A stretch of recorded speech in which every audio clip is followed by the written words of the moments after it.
Hi, I'm Derek Draper. And I'm Eloa, and today on Derek Draper's Space, we are talking about Chapter 7 of Create Space, which is Space to Plan. You're going to tell the story, Derek, of the brothers and their failing magic show. But before you do, I'll just read the lesson for the chapter. The lesson is having a clear goal, what you want to do, and a clear plan, how you're going to get there, are the prerequisites of executing successfully. And this chapter is the first in the do section of the book. The three chapters That's about right, yep. creating space to actually Okay. do Yep. and deliver. Yep. So can you talk us through the story of Yep. Darren and Tom? Yeah, so I guess this episode comes about halfway through the book, right? So we had Space to Think, three chapters, 3 episodes. Space to Connect, again, 3 episodes. And now we're moving into Space to Do, right? I said about the episode on relating that it had my favourite story, the story of Amir. This chapter has my favourite quote, right, which is Abraham Lincoln, who said, although the copy editor of the book said he couldn't prove this, so it actually says attributed to Abraham Lincoln. Give me 6 hours to chop down a tree, and I will spend the first 4 sharpening the axe. Right? Love it. Now, this story is interesting because it's about a whole team, and most of the stories in the book are about individuals. I think there's one other one about a team. In a way, it's about a whole organisation, actually, right? So it's about a startup that these 2 brothers, Darren and Tom, set up. Darren, the sort of salesman, if you like, the kind of, charismatic, good-looking one, and Tom, the kind of slightly quieter brother, right? And very classic story of startups. At first, especially because they were brothers, right, and they liked each other a lot, it all went really smoothly, right, because they managed it organically. They managed it almost intuitively, right, using a bit of telepathy almost, right? And that was fantastic when they were first, and they all had to do everything, right? It was a technology company in the city. As it grew, they were able to kind of keep doing that, but at a certain point, and it was the point where they decided to get a proper HR person to come in for the first time. It wasn't really working, right? And the HR person I'd worked with when he was at a bigger company, and he rang me up and said, "Look, can you just come in because there's something seriously wrong with this organisation, how it's kind of working." And I sometimes will go in and just observe, right? So I went in, I think, a couple of days and sat at the back of the kind of weekly team meeting, and it was utter chaos, right? So Darren would just sort of randomly suggest things, ask people, announce they were doing them. It just, you can imagine it working when it was 12 people in a room, but you get 150 people. It's just, it was utterly confusing. And and there was quite a lot going on, as the story kind of shows, about the personalities and how they were as brothers. But one of the most fundamental things that was going on was that there was no plan, right? They had no clear plan of what they'd sort of operated from the seat of their pants, right? That's the phrase I had in my mind. Right. And that, as I say, was fine initially, but just wasn't working. And I think they'd grown at 20% a year, and then it had gone down to 10, and that year it had been 0 growth, right? So, if you're a technology startup, that's death, right? You have to keep going. You have to get bigger. You have to kind of be out there. When I said, guys, there doesn't seem to me to be a plan, and the people who work for you don't know what the plan is, right? So they don't really know what direction you're going in. They don't know what they're supposed to be doing, right? It doesn't fit together in them. It might in your minds. I think it had stopped actually fitting together even in Darren and Tom's minds, but certainly for the kind of people out there in the company, they just didn't know what's going on. So the organisation as a whole, as a result of Darren and Tom's lack of planning, lacked a goal, lacked a plan. That's or right. a series of goals. That's right. To work towards. You have quite an interesting take on planning and goal setting, which is that there's kind of different elements that you have to attend to. Do you want to tell us about those? Yeah, so I think the fundamental question is what's the resistance to planning, right? Because some of it was about Darren and Tom and what had happened to them when they first started in the business. And it's interesting because a lot of the things that we call in the book core pathogenic beliefs, which are kind of old and misplaced assumptions, right, about the world and who you are and what the world's going to be like and what the world does and what a lot of those start in early childhood, right? So sometimes the work is to go back and connect those dots and see what echo is being played out today. But actually, in this case, it wasn't really about Darren and Tom's childhood. It was about that they'd both had experiences which led them to be skeptical of planning, right? So Darren had been in a big company and they'd over-planned and he felt stifled, right? I think they'd had a go at bringing someone in to do a bit of planning for them and they turned out to be not that good, so that they sort of gave up on that. But as well as those practical things that make you think, we can't be bothered with this, we're too busy, it moves too fast, right? I mean, that's the big intellectual objection you get to planning, right?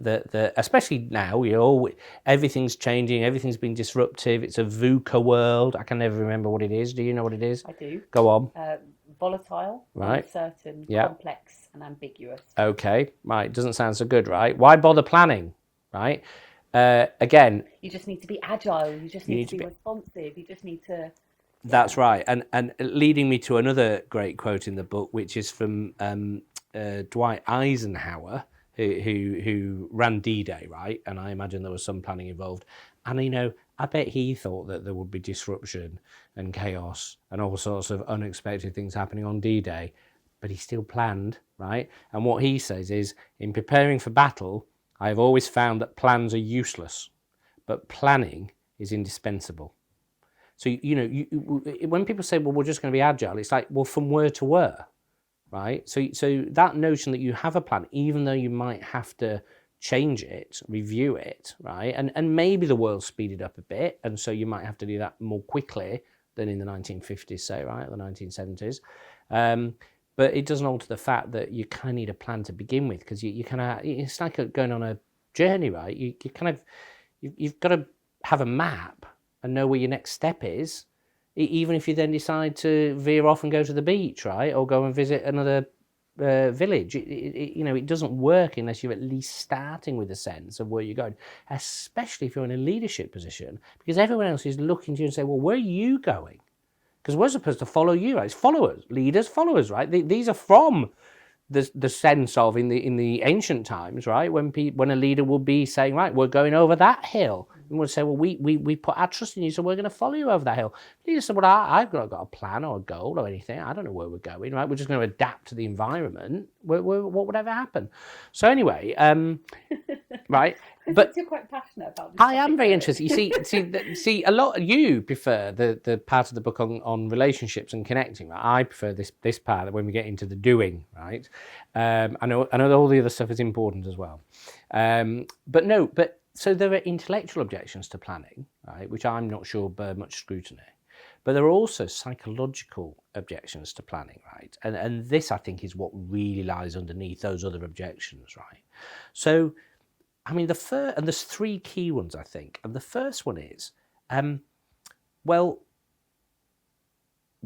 you may well feel stupid, right? Because if you sit down and start planning, which is about where you want to go, how you want to get there, what resources you need, how you're going to allocate those resources, if you actually think and plan, you might think, well, what have we been doing for the last year, 2 years, 5 years, right? It holds up quite an uncomfortable mirror. It holds up an uncomfortable mirror, right? So better believe in agile and cracking on and sort of flying by the seat of your pants, right? Than actually think, you know what? If we're going to have a plan and we need to do that, my God, we've wasted a lot of money on that other thing, right? A lot of time, a lot of energy, right? So it can make you feel a bit stupid. It goes back to something we talked about in another episode, which is this sunk cost fallacy. Absolutely. We poured all of this time and that's exactly right. That's exactly right. Yeah, that's where that bias, psychological bias, would come in. And the second emotional resistance is around the idea that, well, it might go wrong, right? Our plans might not be very good, right? Because if you're just flying by the seat of your pants like they were at Red Technologies, you can't really be held accountable. Because a year later, you look back and say, well, where did we say we were going to be? Well, we didn't. How did we say we were going to? Well, we didn't really. We've made it up as we've gone along. So it actually, I think, lets people off the hook, right? Whereas if you have a plan, then people can say, well, it was your plan. Did it work or not? Did we get there or not, right? And so it shines a spotlight on the planner, if you like, which tends to be the leader, right, with support. And so again, there's an inbuilt, almost unconscious reason not to plan, which is that, you know, if you actually nail your colours to a mast, what if your ship sinks, right? And then the third one is that planning forces you to make the tough decisions you might have been avoiding, right? You know, because if there's no plan, it can kind of carry on, right? So I think there was a division at Red Technologies which was working on a product. They'd been very excited about it initially. They hadn't really thought it through. So that, again, there wasn't a plan. But everyone, including the people working on that thing, knew they were flogging a dead horse, right? But because there was no plan, there was no one to say, well, guys, the plan has to be now, we've got to stop doing that, right? Because we've all kind of agreed that it's not going to work. But they didn't want to do that because they like the people and they might have had to make some of them redundant, right? It's uncomfortable. It could be painful and difficult. That's right. That's right. It reminds me of budgeting. Yeah. You know, it's budgeting it's the equivalent of just spending willy-nilly. That's right. That's right. Spend it in a business as well, just spending and spending versus actually taking a really long, hard look at the numbers. Absolutely. And saying, actually, what can we afford and what's money well spent? That's right. That's right. Which you can't do unless you have a plan, right? So budgeting is a kind of subset of the plan in a way. So can we touch on goals as well? Yeah, because obviously you have to know, as you said earlier, what you're planning for and what you're heading towards. That's right. And I love this analogy of the map and you've got the destination and the terrain and how you're going to get there. Yeah. What's your take on goals? Well, the goal is the foundation of the plan, right? And if you don't have a goal, don't bother with a plan. For all I've been here very passionate about having plans, right? If you haven't got a goal, don't bother, right? There is no point, right? So you have to be very clear about what your goal is. You have to forego other goals in order to achieve that goal. And for almost all of us, it's not that life gives us one obvious goal that would be amazing and 3 or 4 ones that we know would be shit, right? Life will give us 5 possible goals that could all be great, right? And that's when you've got to choose one, right? And that means not doing the other 4. And again, there's psychological things. What if I'm wrong, right? You know, I could just ruin everything by making the wrong decision, which of course brings us back to decision making, which is one of the episodes on under Space to Think, right? So, and I keep going on about you know, great quotes in the book, right? But there is another one that I love, which is Stephen King, right, the great horror writer. He talks about if you're going to succeed in writing, you have to kill your darlings, right?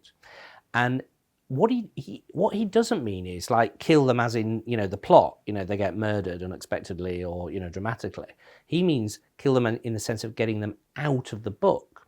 So he means that he will write a character who he loves, right? It's really alive, that, you know, he wants that character to be in the book, but they don't fit the plot, right? And a bad writer shoehorns them in, right? Tries to, like exactly like the department that was working on that particular product at Red Technologies, keep them going, right? Maybe not as in the center of things, but as they could be a side character, it could be a side goal. Like, no, right? If they're not part of the plot, out they go. And so you have to be very ruthless about, ruthless is a word that I use and people go, oh, ruthless. Of course you have to be ruthless about setting your goals. And when you set your goal, then you can create your plan. It makes me think of quite a few words. Ruthless is one of them, relentlessly focused. Yeah. Yeah. And the other word that it makes me think of is discipline. It's really about absolutely. having that That's right. unilateral focus, and you have to discern what really matters, what's important, and what would be nice, but actually we just don't have capacity. That's right. To do. That's right. And people utterly delude themselves, right? Because people say, well, I can do it as well. I'll just work a bit harder, right? You know, I'll forget the fact that life is and work is full of emergencies and unexpected delays and demands, right? And so you've got to be fundamentally honest with yourself and say, this is my goal. I mean, the example I use in the book is my goal of writing the book, right? Where you're right, it took a lot of discipline and relentlessness, right, and resolution, because there were other things I could do. So, you know, I say that my big goal was my book. Now I had, and I'll talk about this. You're always going to have ancillary sort of business as usual goals, right? So I needed to kind of hit my target at the consultancy I then worked for. I can just say, oh, I'm off writing a book by, right? Deepening my assessment skills was something that I was doing at that time as well. And also improving business development, because I had that role in the business. So I couldn't abandon those goals, but I had the big goal of my book. And what that meant was that other things I'd like to do, and here it's, you know, writing a book with Ken on potential. I'd have loved to have done it, right? No, right?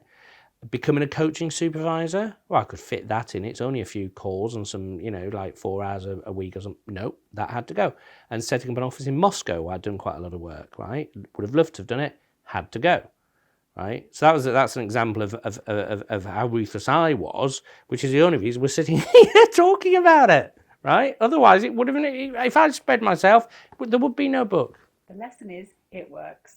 It worked in this case. Derek, thank you. Thank you so much for joining us for this episode. We really look forward to you joining us on a future episode, and head over to derekdrapers.space for more.